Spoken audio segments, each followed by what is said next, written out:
I've always believed that hard work speaks louder than words, and for a long time I lived by that. My name is Marcus Bell. I'm a black man in my mid-30s, born and raised in Seattle. I don't come from much, but I've always made it a point to earn everything I have. And at this point in my life, I had earned more than most people realized. Not in money, but in respect, knowledge, and dedication. For nearly 4 years, I worked as a systems engineer for a mid-sized tech firm in downtown Seattle. Not a big-name company, but solid, growing fast, and full of potential. When I joined, their internal system was barely holding together. It was a mess of patches and outdated software glued together with guesswork. I made it my mission to change that. Not because anyone told me to, but because I cared. I spent nights in the office. I skipped vacations. I debugged code from my apartment floor with a cold pizza box beside me. I wasn't just doing my job. I was building a structure that would last. Something reliable, something clean, something they could be proud of. Over time, I became the go-to person. When a server hiccuped, they called Marcus. When something didn't make sense, they turned to me. My inbox stayed full with questions, and I answered every one. Quietly, consistently. I was never loud about what I did, but everyone knew. The system ran because I kept it running. So after 4 years of giving them everything I had, I finally decided it was time to ask for more. It wasn't greed, it wasn't ego, it was fairness. I walked into my boss's office one Tuesday morning. Mr. Harlan Crane, the kind of man who wears confidence like a mask and power like cologne. Late 50s, sharp-dressed, silver hair, always acting like he knew something you didn't. He ran the office like a kingdom and played favorites like a high school principal. I sat down, calm but firm. I told him about my years of service, my results, the stability I had created. I brought data. Actual reports showing uptime increases, efficiency improvements, cost savings. I wasn't just making a case, I was proving my worth. Harlan listened, or at least he pretended to. He nodded here and there, gave the occasional fake, but I could see it in his eyes. The decision had already been made before I even opened my mouth. Then came the pause. That fake pause people use to make you think they're considering what you said. And then the smirk. "Marcus," he said, leaning back in his leather chair, "you've done a solid job here. No one's questioning that. But we're all part of a team, and sometimes we need to stretch ourselves in different directions. Growth doesn't always come with a pay bump." I sat there, blinking, trying to figure out what stretch ourselves in different directions even meant. It was corporate nonsense. A polite way of saying no without taking responsibility. Then he added something that stuck with me. "You're good, Marcus, but nobody's irreplaceable." That line didn't just land, it echoed. I left his office that day without raising my voice, without arguing. I thanked him for his time. But inside, I knew something had shifted.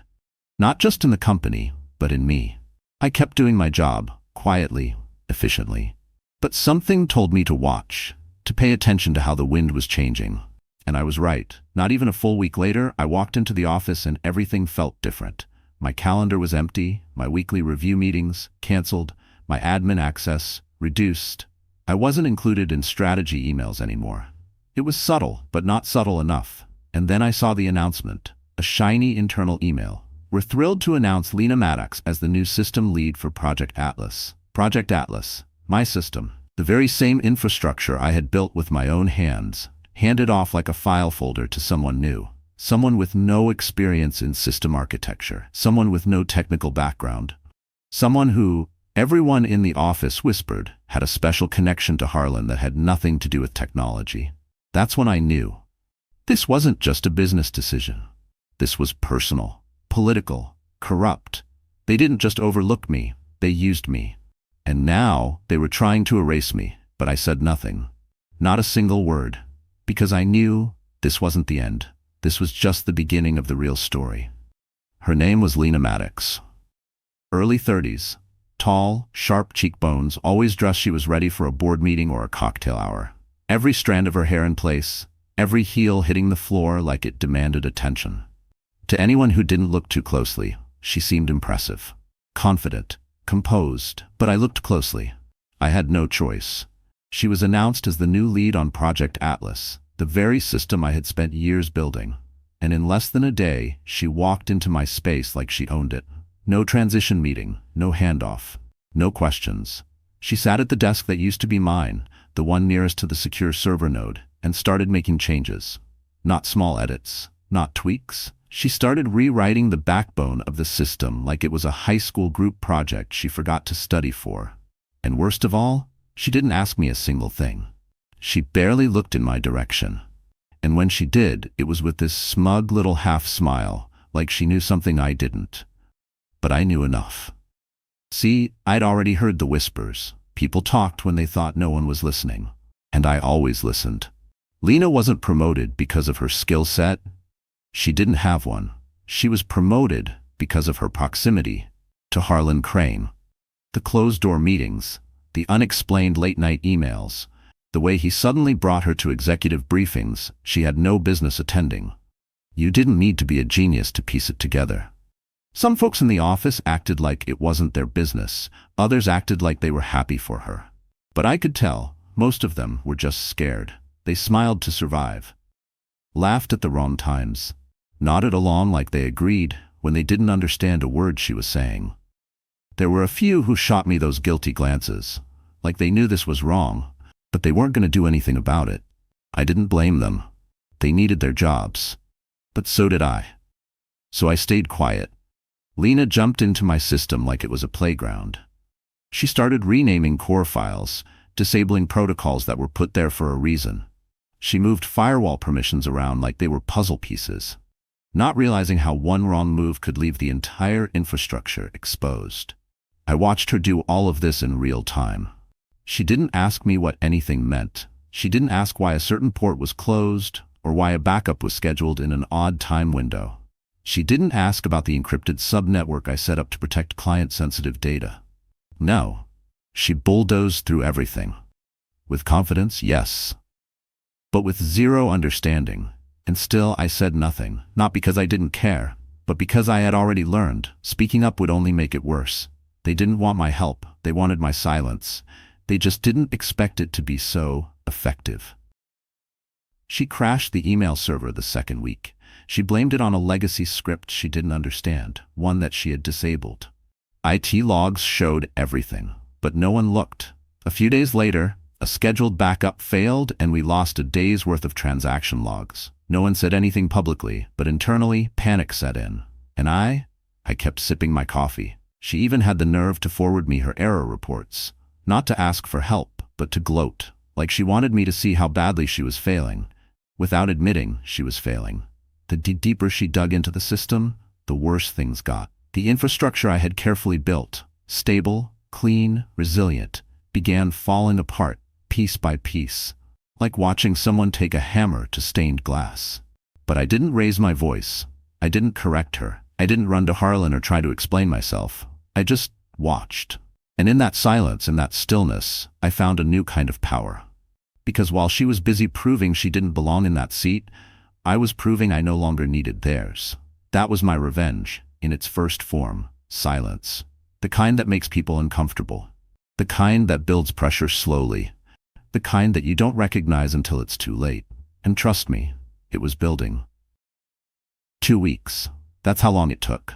4 years of structure, destroyed in just 14 days. Lena had been in control of my system for exactly 2 weeks when everything collapsed. But to be honest, I wasn't surprised. I saw it coming like a slow-motion train wreck, and I didn't flinch. I remember that morning like it was yesterday. It was a Wednesday. Quiet. Too quiet. I came in, grabbed my usual black coffee from the break room, sat at my desk like I always did, and opened my terminal just to observe the system logs, a habit I couldn't shake even after being pushed aside.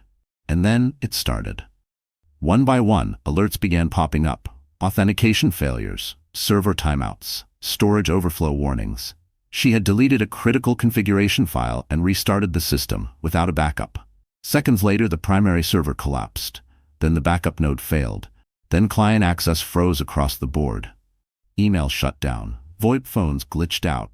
Every active session dropped like dominoes. The system wasn't just down, it was gone. Within minutes, the office was in chaos. Phones were ringing like fire alarms, supervisors running from room to room, clients on the line, panicking. The project manager from sales looked like he had seen a ghost. People were yelling, whispering, pacing, And me? I was just sipping my coffee. I didn't move. I didn't say a word. I just watched it unfold exactly as I knew it would. And then came Harlan. He marched across the floor like he was walking through a battlefield, red-faced, sweating, pretending to be calm but too rattled to fake it.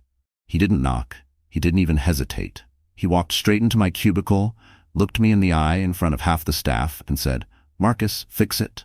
Please, just fix it." I didn't answer right away. I looked up at him slowly, took a deep breath, and tilted my head like I needed a moment to process the request. Because I didn't owe him anything. Not after what he did.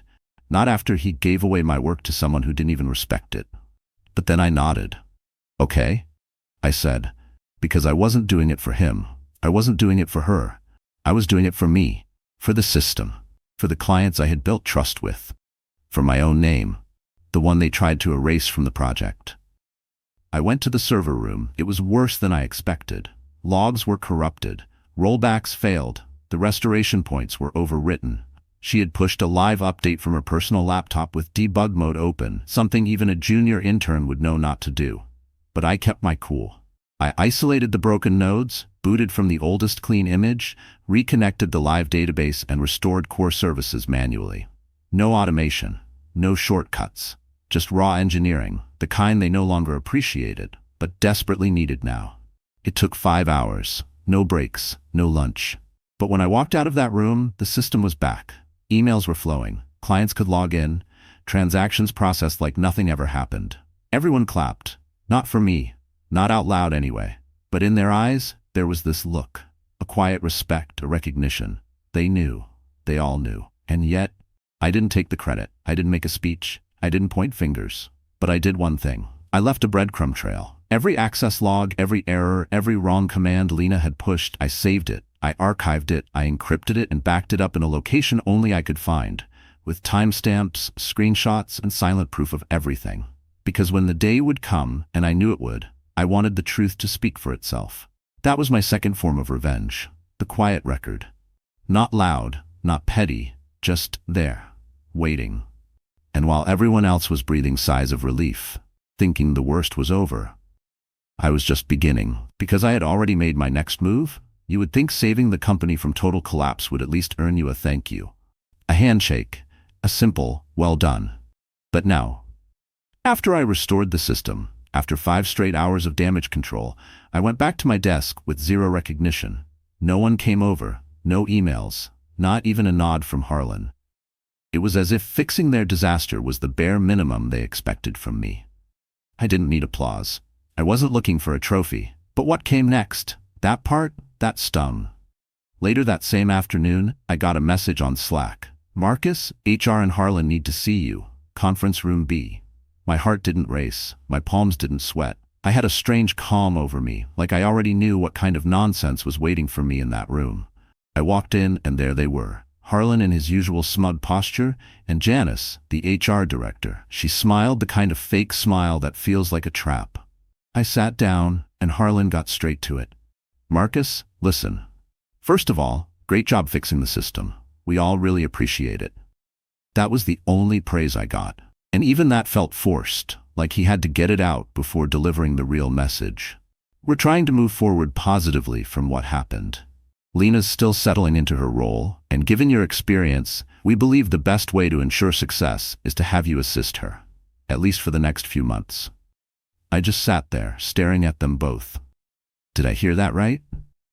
Assist Lena? The same woman who ignored every safety protocol, who crashed the entire server and nearly cost the company its biggest client.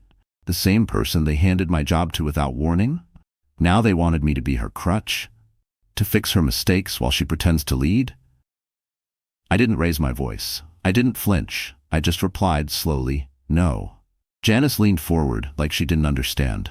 "Excuse me?" I said no. I work alone. I built that system alone. I will not be her assistant. I will not clean up after her. That's not my job. Harlan's smile dropped instantly. You could see the shift in his face, from fake friendliness to cold authority. "That's not a suggestion, Marcus. You're part of this company, and if you're not willing to cooperate, we may need to reevaluate your position here." He was threatening me, right there in front of HR. But I wasn't moved. I didn't shout. I didn't defend myself. I just looked at him and said, "Then fire me. Go ahead. But before you do, I suggest you check the access logs from the last 2 weeks." That room went silent. Harlan froze for a second, then shifted in his chair. I could tell he didn't like that, because he knew. He knew I had left a digital trail. He knew I had proof. Proof of every command Lena entered. Every mistake, every broken protocol, every failed update, and more importantly, proof that I had nothing to do with the crash. He looked at Janice. She looked down at her notes like she suddenly wanted to be anywhere else. Then I stood up. "I'll be at my desk. Let me know what you decide." And I walked out. No fear, no regrets, just quiet power. That's the thing about people like Harlan. They mistake calm for weakness. They expect you to beg when they threaten your job. But me? I'd already made peace with the possibility of leaving. I'd already prepared for it. And that terrified him more than anything. Because when a man has nothing left to lose, he becomes the most dangerous person in the room. You see, people like Harlan think they're in control. They think they can pull strings, shift roles, ruin your name, and you'll just stay stuck. Too scared to leave, too dependent to move. But they never realize that the quiet ones, we plan ahead. What Harlan didn't know was that long before I ever asked for that raise, I had already started working on my exit. This didn't start after they insulted me. It didn't start when they gave my work away. No. My plan began months before any of that, because I had already seen the signs. I noticed how things were changing at the company, how politics were replacing merit, how whispers carried more weight than results. And I knew, eventually, it would come down to a choice. Fight to stay in a place that didn't value me, or build something better for myself. So I started laying bricks behind the scenes. Late at night, after hours, I worked on something of my own. A better version of the system I had built for them. Cleaner, faster, stronger. No shortcuts, no compromises. I wasn't copying company property. No. I was rebuilding from scratch. A new design, a smarter framework. Every night after work, I'd sit in my apartment, headphones on, lights low, fingers typing away. Not for them, but for me. I poured everything I knew into it. Not just code, but vision. The kind of system that didn't just work, but lasted. And at the same time, I started making moves quietly in the industry. I reached out to a few people I trusted. People who had seen my work. People who respected results over relationships. I didn't post online. I didn't send mass applications. I moved strategically, like a chess player who sees the endgame 10 moves ahead. That's when I found them. Apex Logic.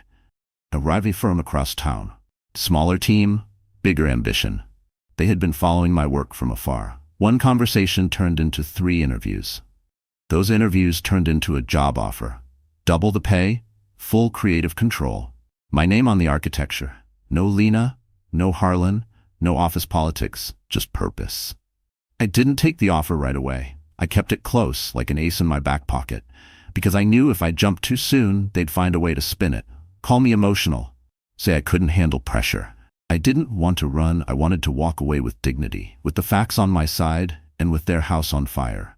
So I waited. I waited while Lena broke everything I built. I waited while Harlan pretended he still had control. I waited while the system crashed and the company crumbled behind its pretty emails and phony smiles.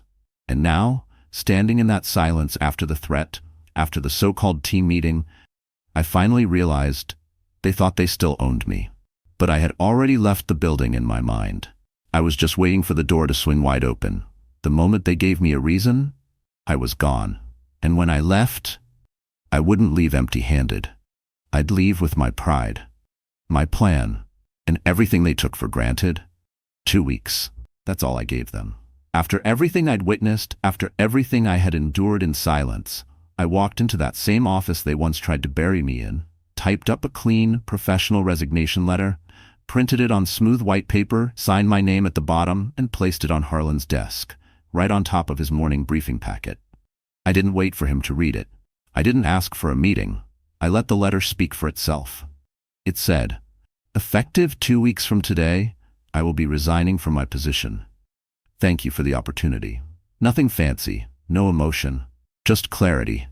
About an hour later, he came rushing down the hall to my desk, red in the face, trying to smile, but failing miserably. His tie was crooked. His usual confidence was cracked. "Marcus, let's talk," he said, like we were friends. I stood up, looked him in the eye, and said calmly, "We don't have anything to talk about." He followed me into the hallway anyway. "Look," he said, lowering his voice, "you're valuable to this company. I know that. We can offer you more. Let's talk numbers. We can fix this." I stared at him for a second, and then I said, "You're too late," because that was the truth. He didn't see my value when I was lifting the entire system on my back. He didn't offer more when I was putting in 60-hour weeks, keeping things from falling apart. He only cared when I was walking out the door, and by then, I was already gone. That same day, I sent an anonymous packet to HR. It was neatly organized, professionally formatted, and airtight. Inside were logs, detailed logs. Every command Lena had entered, every failed line of code, every unauthorized override, every system error caused by her hand, not mine. There were timestamps, screen captures, a timeline that made it clear Lena hadn't just been bad at her job, she had been dangerously unqualified. And there was more. I included screenshots of calendar overlaps, late-night meetings between her and Harlan, messages with unusually familiar language, forwarded files that no one in her role should have had access to. I didn't say a single word in that packet. I didn't point fingers. I let the truth speak for itself. The fallout began quickly.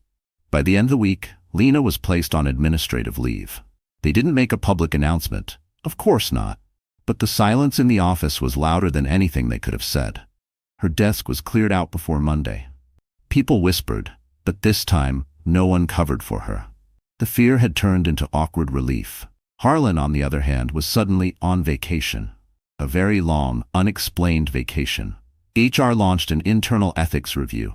Compliance started pulling old reports. Emails were audited. Suddenly, everyone was careful about what they said, especially around me. But I didn't gloat. I didn't spike the football. I didn't smirk or flash pride. Instead, I wrote one final message. An internal email, sent only to my department. The team I had worked beside. The ones who watched what happened but felt powerless to speak. I kept it short.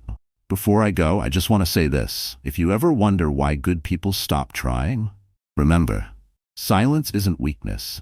Sometimes it's just the sound of someone watching you destroy yourself. I clicked send, shut down my laptop, packed up my things, and I left that building with my head high, my back straight, and not a single ounce of regret. They thought they broke me.